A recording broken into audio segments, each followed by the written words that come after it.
NASA telescope లేకుండానే వేల ఏళ్ల క్రితమే గ్రహాల చలనాలు ఖచ్చితంగా గణించిన పటాలు మన దగ్గర ఉన్నాయంటే మీరు నమ్మగలరా? సో దాని గురించి మరింత తెలుసుకుందాం. కాశ్మీర్లోని భూజహోమ్ అనే ప్రాంతంలో సుమారు 4500 BCE నాటి శిలాఫలకాలు దొరికాయి. అందులో గీయబడిన చక్రాలు, బిందువులు తారల స్థానాలను చూపిస్తున్నాయని మోడర్న్ డే ఖగోళ శాస్త్రజ్ఞులు చెప్తున్నారు.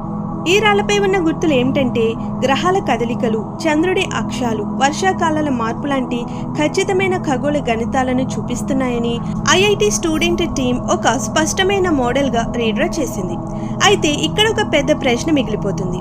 టెలిస్కోప్ లేకుండా ఆ కాలంలో వాళ్ళు ఇంత పర్ఫెక్ట్ ప్లానెటరీ పొజిషన్స్ ని ఎలా గణించారు? ఇది క్లియర్ అబ్జర్వేషన్ ద్వారా సాధ్యమా, లేదా అప్పటికే వారికి ఉన్న విజ్ఞానం మనం కోల్పోయామా? ఈ శిలలే చెప్తున్నాయి మన పూర్వీకులు ఖగోళ శాస్త్రాన్ని మించిపోయారని. అసలు మ్యాటర్ ఏంటంటే మనకు నిజంగా తెలిసింది ఎంత, మిగిలింది ఎంత? లేదా ఇలాంటి స్టార్ మ్యాప్స్ ఇంకా ఎక్కడైనా దాగున్నాయేమో?